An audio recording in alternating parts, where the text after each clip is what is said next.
Hey guys, welcome back to the podcast. Welcome back to episode two of the new Origins. Sorry the last one was ending so abruptly, but we wanted to get two out because we've got some big topics to discuss. So we may as well start straight off the bat of the last one, continue where we left off, and discuss Kyber. Where do I start? So firstly, the idea. Right, Let's let's go go. with the We'll idea. go right back. I actually think I first had the idea maybe October, November time last year. Yeah. Um, Literally just sat there at like 8 o'clock at night, tired, wanting an energy drink, and being like, "Well, I can't have caffeine, or I don't want to have caffeine because it will fuck my sleep." Because caffeine with me, it does like really messes with my sleep. If I have it in the evening, I just don't sleep. I wake up feeling so groggy. So I was like, oh, that would be cool. Why don't Monster just do that? Had a little look, and there's nothing. There are some brands that will have maybe, I think like Nocco have a caffeine-free version, but you look at what's in it, and it's like, well, it's a soft drink. What is actually in that classifies it as an energy drink in any sort? Like it maybe there's some B vitamins and that's it. Yeah. So I'll throw in the amount of times I've been in Tesco at 10 at night, and even I've been with like friends and we've got like a takeaway or something and go get a drink, and I've walked down the drinks aisle and I've been like, I absolutely love a white monster right now. I'd love that taste because a lot of people, we drink it also for the taste. A lot of times I'm like, I'd love a monster, a blue monster, white monster, and I can't. It's 10 at night. So it's a brilliant idea from that standpoint to begin with. there's a lot of benefits and there's a lot of areas that it can be used for. That's one of them is, evening training sessions. People go to the gym after work, don't want to have like a full-on pre-workout, whatever the case is. There's something, just touching on what you said, there's something very unique about energy drinks, specifically the flavor profiles that are used, the sweeteners, things like that. It's not the same as getting a Diet Coke or a Fanta. There's something unique about them, whether it's like the sweetness levels or how powerful the flavors are, but they have that flavor. So like, because you could argue, oh, if you don't want a caffeine free energy drink, just have a soft drink instead. But it's different. I mean, most of them have caffeine in as well, to be fair, like Diet Coke and stuff. So we had the idea. Nothing really happened on it. We went to Marbella in November. I don't think I even spoke about it at all whilst we were there. It was literally just like, oh, that'd be cool. And then the more I thought about it, the more it kind of thought like, could I actually like do this? Could I make it? Started having ideas of like what we could have in it instead of the caffeine, what can be used, how to actually maybe put this together, what it would look like, what I would call it, everything like that. Nothing really happened until maybe January time when I was like, right, this idea is not going anywhere. There's a huge gap in the market here that nobody does this. Nobody does this as well as I would do it. The specific ingredients I was thinking of was like there was literally nothing. If you look at more of the functional energy drinks like C4, Ghost, I suppose. What's another one? ABE. More of these like pre-workout type energy drinks. Some of them are reasonably well dosed, like maybe Ghost when they use alpha GPC, it's like a decent dose, but you don't get too much in there. But for the most part, it's like poorly dosed. Like the amount of BCAAs you get in a rain, for example, is like milligrams. It's horrendous. So the gap is an energy drink with that flavor profile, zero caffeine, and with some ingredients that are actually well dosed and will do something for you. So the actual product itself, it's called Kyba caffeine-free energy. Most people have seen it by now. We're releasing in 3 different flavors. We have pineapple, which, I mean, you've tasted these, but pineapple, if you like pineapple, it is unbelievable. Blue raspberry, I think it's going to be like a fan favorite. I think it's going to be across the board people's favorite one. Because everyone loves a blue raspberry, and we've nailed the blue raspberry flavor. And then citrus, which is the white one, which I won't say it's a white monster, a caffeine-free white monster, because it's never going to be. Monster have done a very good job of making that a very unique taste that everyone does love. But it's I'd say equally as good in a different way. It's a different take on citrus, I think. It's very refreshing. It's obviously a nice drink. I think that's a key for all of them, is they are nice, just nice drinks. So it has the generic energy drink flavor, but I think they're a bit more refreshing, a bit more, you can consume them in larger quantities. You could have like 2, 3 like back to back, because you wouldn't get sick of them. No. So we have the 3 flavors. I don't want to talk this whole podcast, but we can go through the benefits of being caffeine free. Yeah. So I think it's in today's culture, today's lifestyle, today's society, caffeine is rife, borderline addiction for a lot of people. People rely on caffeine far too much than they should do. Like, you look at us and we maybe have a Monster and a coffee in a day, but for some people that is nothing. Like, multiple energy drinks, the second they get up, there's an espresso shot waiting for them. Have it in the morning, get to work, have another coffee, like have like 4 coffees across work, go to the gym after work, have a pre-workout.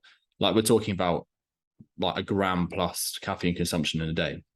I think even people with a 9 to 5 office jobs that literally just who want to brew every half an hour some kind of tea or coffee. I don't think people realize how much it racks up. Yeah. So caffeine consumption is an issue, and reducing that intake across a day. We're not saying get rid of caffeine entirely. Obviously, caffeine there's a reason it's so popular. It performs a function. It obviously does what it does, but reducing that is going to lead to some pretty significant health benefits, primarily coming from your sleep. Like, most of the benefits you'll see in terms of like productivity, brain, like alleviating brain fog, improving like your physical output, and the long term, it's going to come from improved sleep from reducing your caffeine intake. If you swap out your evening pre-workout for a can of Kyba, you're taking out that massive spike of caffeine. Sleep will improve that night across a year, where you've improved the quality of your sleep and your ability to get into like the deeper sleep stages. It's going to add up over time. There's little things like some people are allergic to caffeine. People don't like the taste of it. There's a bit of like a bitter taste to it. There's a lot of different reasons why we've gone for that. But the key point is like reducing your intake across the day, and what's that going to do for you?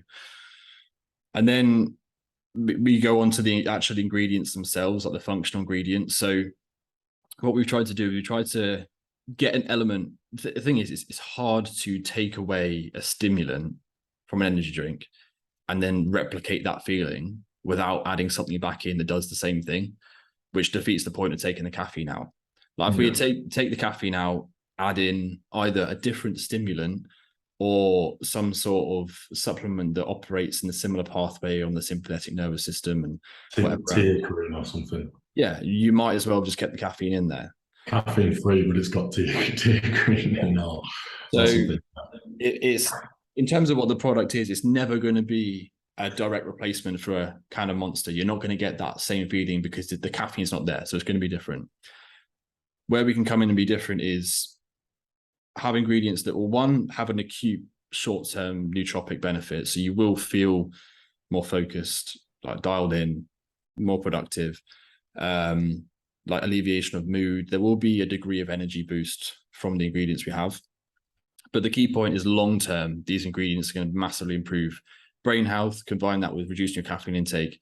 The two go hand in hand, just to improve your daily output every single day, whether that be physical or mental. So whether you're in the gym performance or like mental performance at work or studying, university, whatever.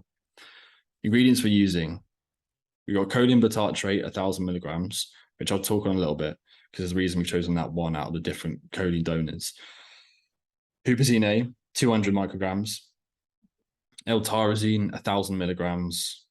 Lion's mane, which is a big one because getting into this industry, like lion's mane is difficult to mix into a drink like that. So lion's mane, 500 meg. What else have we got? Taurine, 500 meg, and vitamin B6 and 12, both of which are in their methylated form, so they're the most bioavailable they can be. So it's like P5P for the B6, which some like supplement nerds will see that on like some supplement needs labels and stuff. And I can't remember the name of the B12, like methyl something, but they are the highest quality we can do in a drink like this.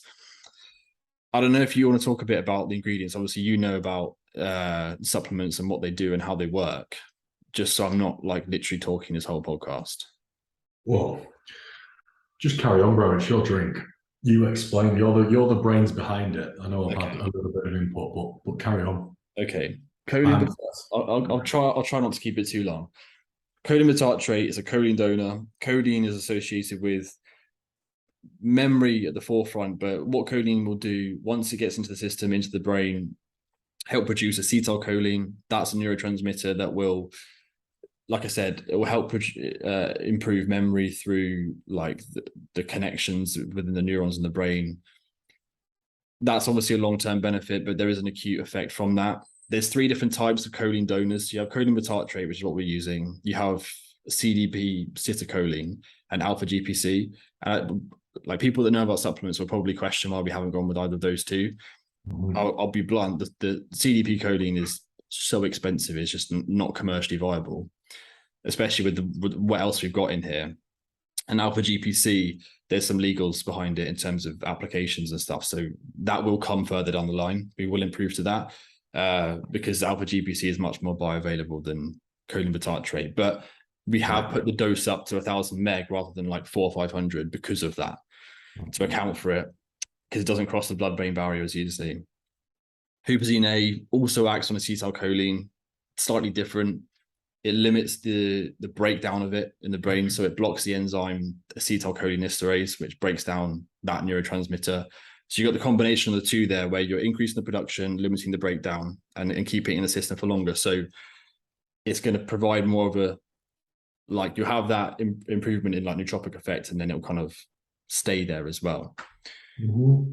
L-tyrosine, you've got its impacts on dopamine especially. So as a result of that, that's where you're going to get more of like the energy kick from this. But it's like the typical like feel good reward hormone you associate with doing things you enjoy. Like everyone knows like the link between TikTok and dopamine. Like it makes you feel good. And then there is also its impact on epinephrine and norepinephrine, and that's where the physical benefits can come in here. It's not massively stimulating, and there's no impact on the nervous system, which is why it's a good replacement for caffeine. But there will be some physical performance benefits from that, as well as like the improved mood, the energy stuff from the dopamine. What else have we got? Lion's mane. So this is the gold mine. This is what makes this so special. This is that you won't see in any energy drink out there. No. Or like even a lot of supplements shy away from it because it's difficult to get in there. But I mean, it's quite funny, like telling people about this that don't really understand it. You show them the ingredients, they're like, yeah, whatever. But people, like general population people, will see lion's mane and be like, oh, I heard of that. Because it is more widely known. I think there's a documentary recently on Netflix or something that spoke about it, or spoke about mushrooms in general. But that's what lion's mane is. It is a mushroom extract, and it is extremely beneficial for long-term brain health. Improves neurogenesis, limits neuron degradation. So essentially, it almost has like anti-aging effects. It's a really powerful antioxidant, so it's going to fight off oxidative stress, which is huge in our population, our life, like lifestyle that people live. Been huge research on it and mushrooms in general with like dementia and Alzheimer's for the long term health and brain effects. Yeah. And a key point to state with all of this, like I've said, is the dosaging as well. Like 500 milligrams is a good dose. And what we wanted to do with the dosaging as well is not like, obviously per 1 can, what we wanted to, you can have more than 1 a day. So the recommended amount is 1 to 2 a day. We wouldn't really say go above 2 because of some of these ingredients, but that's why it's not like a gram of lion's mane. We're going for 500. So lion's mane is really, really cool to have in there. We then have taurine, which is from hydration, electrolyte balance standpoint. Taurine is like the research on it is so mixed. I'm sure you're aware of this as well. There's so many potential different benefits, and some people will claim some things, some people will claim others. Things like I said, electrolyte balance and hydration. It does have an effect of insulin sensitivity and like the assimilation of carbohydrates. It's also an antioxidant, so it has that effect too. And and what else have we got? The B vitamins, natural energy metabolism, everything you'd expect from a typical energy drink. So I know this has basically been a solo podcast, and I'm aware of it, but that's what the product is. Why are we going caffeine free? What the ingredients are, what the dosages are, why they're in there. I think it's important to put out information as to why, like why these ingredients are in there. You'll see supplement companies do it, but when do you ever see an energy drink company talk about what's in there? Why is it in it? You'll never see Monster talk about why they have X, Y in them. So I want full transparency on the label. The cans look sick as well.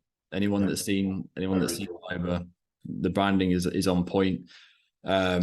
And for those interested, we are officially launching on the 3rd of October, which is very, very soon from this point. Today, we're recording this on the 14th of September. So we've got a few weeks still.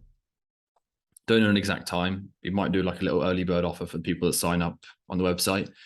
So if you're not sure, go to kybaenergy.com, put your email in, and you'll be the first to know on launch. Sick. Yeah. There's more I can talk about. Oh no, bro, it's a solo podcast now, but it's your gold mine. Like, I can talk about some nootropics, but at the end of the day, you're the brains behind it. It's your gold mine. It's for you to talk about. A question I have. Go on then. Regarding lion's mane. Yeah. And that is, how has it or does it impact the taste, and have you had to work around that? Is that an ingredient that will affect taste? Well, the bottom line is no. Is you won't taste it. So with some of these ingredients, there is that risk there. So if you have a heavily based nootropic supplement, it does have quite a poor taste. Yeah. Where we've got a good balance of not having too much in, with the dosages and the number of ingredients. Like if you bought a supplement tub with what we have in it, you'd be like, that's pretty poor, because the amount. Instead of using a gram of lion's mane to then use 500 meg. Yeah. Is it also from an aspect of the drink has to taste good at the forefront of this as well? So there's a taste aspect. Obviously, taste is, with any sort of drink, that's the priority. Like, if this doesn't taste good, why would anybody want to drink it? So I can hand on heart say these are some of the best drinks I've ever tasted in my life. Yeah, well, I mean, I was there with the taste testing. We went away, and the amount, you won't believe the amount of liters of energy drink, caffeine free energy we drank that day, and the amount of little tweaks that we did, things you wouldn't even expect to be in a drink, and changes we made. But no, they taste absolutely mega. And as you've said, with the pineapple one, if you like pineapple, it literally is like pineapple juice. Like, it is like so pineapple-y. The blue one is like my favorite, because I love like blue slush puppies and stuff like that. And the white one is a take on White Monster, similar to like a white 3D as well, but just a nice, refreshing citrus drink. Mm-hmm. I haven't tasted have you seen the new like Galaxy 3D? No, but that's like a lime flavor. They've got 3 lime flavors. They've got the white one, the green one is a take on lime or citrus, sorry. Yeah. And then the Galaxy one is a citrus flavor as well. Might be more similar to that. But it's not a generic White Monster. It's never going to be. I didn't want it to be either. No. I didn't want it to be an exact carbon copy, because Monster's so popular. But I have to say, like, Tim has been heavily involved in a lot of it through ingredient selection, ingredient dosaging. Like, I went back and forth with you on it. I remember the first time I went in to do samples, like, you didn't come on that day because we had a few days where we were doing this.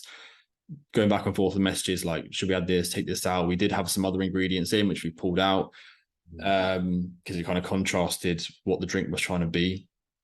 So there has been a lot of input from yourself, and obviously you've been around and you've seen when I've been stressed and things have gone wrong. I won't like kind of specify what exactly has happened, but there's been some things go severely wrong, as you'd expect in a business startup, and something of this nature where there's a lot of competition. There's a lot of people trying to not put you down, but don't want you to come up.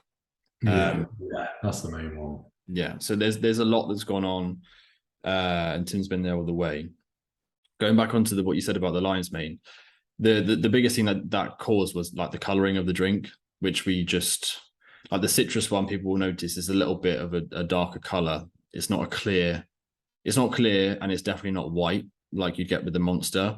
we've got the blue raspberry is blue, and the pineapple is a bit more of a pineapple-y color, but it's not clear. And if anybody is wondering why, it's because of the active ingredients, but it has no impact on taste. It's just how it looks. And it's in a can, so unless you're pouring it out, you're not going to see that. No. So yeah, there's so much. Obviously, this is my life at the minute, and has been for the last however many months. And it's 99% of what I speak about. You know, talking about these ingredients, we're presenting it to different people. There's a lot going on behind the scenes. There's a fair bit I can't speak about just yet in terms of what we've got in the pipeline going forward with it. But it's very exciting. I'm very proud, obviously, to get this out there. But that's the main thing. I just want to get it out, like have that can in my hand, see the branding on it, get it to other people to try, and it just seeing your product out there in people's hands is going to be so rewarding. Yeah. Of all your hard work come to life and have that people enjoying your cans, like it's sick. It really is. Yeah, definitely. Yeah, I don't know what more I can really say on that. Comes out 3rd of October. 3rd of October, KybaEnergy.com. Sign up for the mailing list. Sign up for the wait list, but also I've not spoken at all about the Kyba program. Go for it if you want. Do you think? Go for it. Okay, well, if anyone's still here, call this episode the Kyba One. The Kyba One. That's also what we're doing. Is that the flavor names are the blue one, the yellow one, the white one. They're not actually pineapples, blue raspberry. They're just blue, yellow, and white. The Kyba program, right? So if you head to the social media, you might see a little bit on this. Essentially, what we're going to do here is there's going to be a QR code on the can. Scan that QR code, and you'll have access to the Kyba program, completely free of charge. Like there's no added cost to this at all. This is something pretty special, something pretty cool that you wouldn't expect. I think, looking at the Gymshark thing behind you, I think Gymshark used to do something quite similar to this. So what's going to happen is if you scan the QR code on the can, it'll take you through to our website, a hidden page on the site. Put your email in, sign up, and you'll get an email with a couple of cool bits on there. So we're going to have training plans. So depending on how many days a week you can train, things like that, choose a training plan, fit around you. Very good, high quality training plans. Like I hand wrote all of these. There's no it's not just like an upper lower split. It's tailored to the person and how many days a week it is and everything like that. With some like actual cool exercises, not just like flat bench like you're doing at the minute. So you'll get that. There'll be nutrition information, so just general basic educational stuff on calories, macronutrients, stuff like that, how to actually work yours out for the program phase, the 8-week block of training and whatever. And then we'll also have like a data tracking sheet that people can go on and not only track things like body weight, like physiological metrics, but also, as this is the Kyba program, it's going to be a program of weaning off, reducing your caffeine intake. So we can track things like anxiety, sleep quality, typical kind of symptoms you'd associate with caffeine, and how that improves by reducing it over time. So you can actually see that data there across the 8-week period, whilst you're in the gym training, whilst you're eating well with the nutrition guidance we've given you, and obviously the product itself, how that's going to make you feel. So you have that for 8 weeks. And on top of that, on the website, there's a series of educational videos running through all different areas, like, for example, helping to deal with caffeine withdrawal symptoms, the benefits of all these different aspects on that productivity, mental health. I mentioned anxiety. That's a big one with caffeine. Benefits on physical performance, everything like that. There's high quality videos on there, along with obviously like text as well. So if you want to learn, so it's a training platform, it's a training program. There's the ability to track it and stay on top of things like that. There's the educational basis to it as well. And then we're also going to be opening up a Facebook group as well. So for people to share their results, put their data tracking sheets in there. If you've tried to lose weight in that time period and you've done that, share that transformation. Likewise, if you tried to gain muscle in that time, or if there's a mental health transformation, whatever you've improved in that 8 weeks, get it in the Facebook group and get seen to however many thousands of people are going to be in there. So that's a cool little thing we're doing on the side, and like I mentioned, that's completely free. There's no extra cost to that at all. So if you want to reduce your caffeine intake with some guidance, that's the way to do it. Sick. I think that's cool to the parallels that we've both done that within obviously Kyba, which no product does that. Not even energy drink. You don't buy anything in any shop that offers that. And then I've done that with the lifestyle challenge as well, pretty much the exact same thing in terms of community group educational videos of why you're doing this and how. So yeah, that's cool. That's so unique. I think the whole product itself is so unique, and as soon as it gets into people's hands and people start to realize, then hopefully, and I'm sure it will just blow and take off. Fingers crossed. That's the goal. Fingers crossed. I think it will. Yeah, I do as well.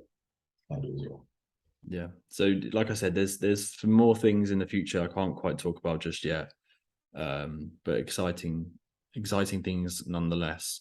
But obviously, as this is a bit of like a behind the scenes, if anyone that's thinking of starting any sort of business like this, or even whether it's coaching related or if it's a product or whatever it is, there is stress, there is setbacks, but that's just part of the game. You got to deal with those things accordingly. This last 6 months has been very hard for me personally. Like some of the things I mentioned earlier, like things cropping up, things getting in the way, potentially ruining the whole project. Like obviously this isn't a cheap thing to do either. So there's investment that is at risk and things like that. So if you are looking to do something similar, be aware of things like that, be prepared, and go into it knowing that things will go wrong, because you'll be able to deal with it a lot better. I think I was quite naive going into it, not really knowing the potentials of like what actually can go wrong. And when it did happen, like it hits the fan and have a full-on mental breakdown. But on the flip side of that, it's so rewarding. So whatever the business model is, whatever the product is, whatever the service is, if you're on the fence about doing something, just do it. Because a year ago, I didn't even have this idea. And then in a year's time, there's now a fully functioning energy drink company on my hands. And it's just because I was just like, I made the decision just to do it. Which, yeah. So if anyone out there wanting to start a business, wanting to jump into anything, just take that leap of faith and go for it, and get clued up on it as well. Yeah. Don't go in as blind. No, definitely not. What I'll say is get clued up on trademarking. Yeah, that's a big legals, one. Anything legal related, make sure you know, or you have someone that understands that, because I didn't. Yeah. Use myself and my own brain, and that wasn't a good idea.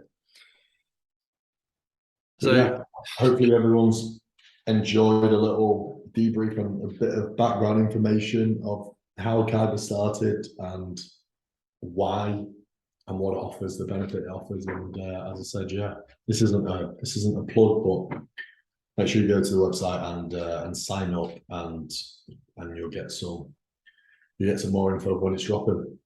Yeah, obviously massively appreciate anyone that comes through the podcast.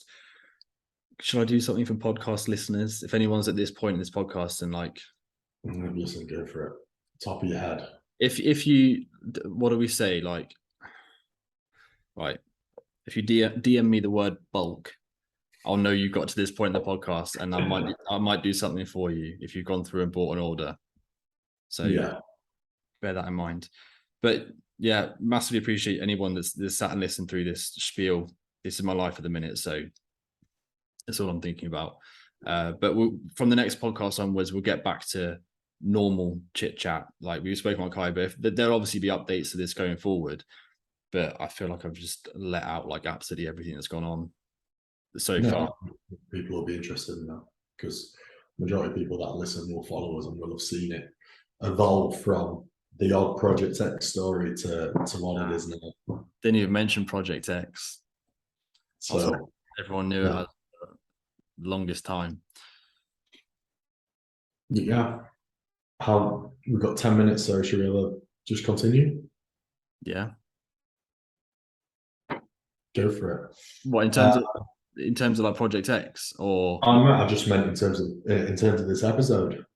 Right. What can we speak about instead? We've not actually prepped anything other than Kyber stuff.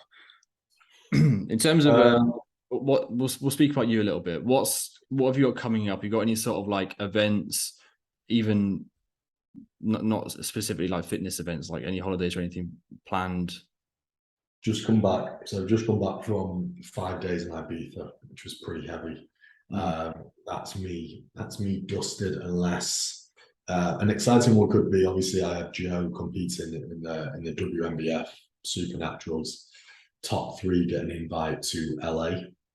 So that's what we're working towards. If he gets top three at the WNBF, and I believe that is just junior physique, then obviously I'll be heading over to LA with him. So it could be potentially one more holiday in the books. So fingers crossed we can achieve that. Apart from that, bro, I haven't got a lot coming up. I'll probably do a shoot sometime later on in the year, continue this diet very loosely. But apart from that, I haven't got a lot lined up. It's just a case of trying to transition out of the bodybuilding coaching into more lifestyle and functional. When is the LA show? It'll be in November. What date? I think it's early November, 11th, 12th, something like that. Don't quote me on that, but sometime around then, I think that will be the Worlds. Okay. So it'll be representing Great Britain or England. Don't know which one. If he gets there, then I'll try to be there. Me and Leo are going to South Africa on like the 19th of November. So you've got another trip planned. Yeah. Sick. Yeah. Leah's actually from South Africa, for people that don't know, and she wants to show me the site, show me the culture. So is that just you two? Her mum's coming for the first how many days. They're going out a bit before me to do some Pilates stuff, so I'm flying out after the coach convention. So I'm going out after that because Kyba is sponsoring it. Another thing I didn't talk about. We're sponsoring that event, so after that, fly to South Africa, be there for 10 days or so, get a top up on the tan, and then just back home and chill for Christmas. Sick. No, not a lot really. I'll just be continuing the diet loosely and just seeing where it takes me. I will. I mean, I've come back from. I've just been to Portugal, so I've come back and semi-initiated a diet. Yeah. Semi, because it just like there's so much going on that I get to the evening, I've eaten nothing all day, and I don't want to like actually cook a big meal, so I've just like have something that's a bit more easy. Yeah. Like a tub of ice cream or something. The Haagen-Dazs protocol. Well, my whole diet's been a pretty much unorthodox approach to what anything I've done before. Mm-hmm. And something I'm incorporating a lot with clients. I've been non-linearly dieting basically this whole time. So that's basically like Lyle McDonald firstly kind of brought this to light in the mainstream, but this would typically be used with periods of, across the week, either refeeds or diet breaks or off-plan meals to basically alleviate stress, improve compliance to diet. But what I've been doing with a lot of lifestyle clients is I've been, restricting myself and being in pretty severe deficit throughout the week, which is easy to do because most people have a 9 to 5 or you're working, you don't really have events on or any kind of social occasion in the week. So I've been basically in quite a harsh deficit during the week. And then I bumped myself up to maintenance at a weekend, and instead of a refeed or an off-plan meal, I'll be at maintenance, so I'll be at a lot higher calories, which will allow me to enjoy a social event, will allow me to have a meal out. And it is ultimately going to, particularly for a lifestyle client, it is going to, improve compliance, improve that enjoyment, give you a break, and then jump back on it, Monday to Friday. So that's been working absolutely fantastic with me just taking that non-linear approach. Still in a net deficit across the week, but at the weekends, bumping up to maintenance, seeing the benefits from that, and then being structured and fairly restricted during the week. So I've done that for the full diet pretty much. Couldn't tell you how much I've lost though, because I've not weighed myself once, not the full thing. How come? Well, we've had years of having this almost egotistical approach to bodybuilding training, where it's solely been trying to be as big as I could possibly be, and big, build muscle, build muscle, build muscle. Taking that shift from bodybuilding to functional training, pulling all compounds, going from full off season, pulling all compounds, ultimately going to lose all my fullness. Huge shift in training that's not based on hypertrophy, more off-plan food, more social occasions. On a weekend, I'm not going to beat around the bush. More drinking, enjoying myself, going out. All these things are going to factor in me ultimately losing weight, potentially losing a bit of muscle, losing that fullness and that pop anyway. I have so much battling going on in my head anyway that I don't think it would have been wise for me to weigh myself and see the scale weight come down so rapidly as well.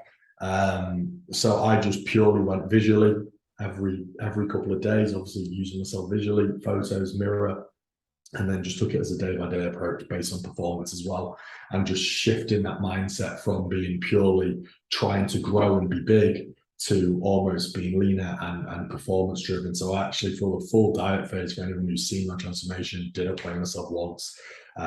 Initially put myself in a deficit that I knew would drop body weight, coupled with more expenditure than I've ever done in my life, and took it on a week by week process, knowing at the weekends that I'm roughly, well, not roughly, hitting this amount of calories from maintenance, and then dropping down into a restricted period during the week. And it's worked an absolute treat for me, because I think it's just another mental stress, just another stress, and such a huge change that seeing the scale weight come down was something that I just didn't want to deal with, as well as everything else. Yeah, because you're going to expect just by shifting training, even if you were still eating the same amount of food, you would expect to drop in the scales and get a little bit smaller. So it's just gonna, if you're looking at that every single day, it's just going to exacerbate that and mess with your head and play with the whole body dysmorphia issue we've spoken about before. And coming away from bodybuilding was another main driving factor of getting out of that body dysmorphia. I'm probably the smallest that I've been in years now, and I look in the mirror and I don't care. I have, before I was just so bothered about looking small for some reason, wanting to be big, and now I've got to the point where I'm so content and happy within my physique and the size I'm at that I just want to hold it, enjoy performance. So that's been something that I've battled with since I was 14, 15 years old. And now this switch and the approach I've taken has massively helped me just combat that completely. At the end of the day, the only thing that matters right now with your training is how you like what your weight is how are you performing. Do you think, actually, just quickly before we jump off, do you think you'll be doing any sort of competitive stuff? That's the goal. It's going to take me probably a couple of years, because, as I said, I don't want to do something I'm not really good at it. So until I've built up enough fitness, I will probably, maybe next summer or maybe next winter, jump in some kind of competitive approach with, hybrid CrossFit, or even something like a triathlon or some kind of like Spartan event or something. And work my way up with them. But definitely competing within the realms of CrossFit is going to be a goal over the next few years. Okay, sick. Well, we've got less than a minute left. It doesn't actually give us a timer, so I think we should just cut it short now before it actually ends. Thanks, guys, for listening to that. The monologue from myself, and obviously a little bit at the end on Tim's front as well. These will be weekly episodes. These first couple we've recorded back to back, so whenever they come out, they'll come out. But expect the regular content, the new shifting content, like we said, all the different topics we're going to be talking about. I'm excited for it. I think it's going to be really sick, something different as well to what's out there currently. Any last words? I don't push for time. So thanks for listening, guys, and we'll see you in the next one. All right, cheers, guys.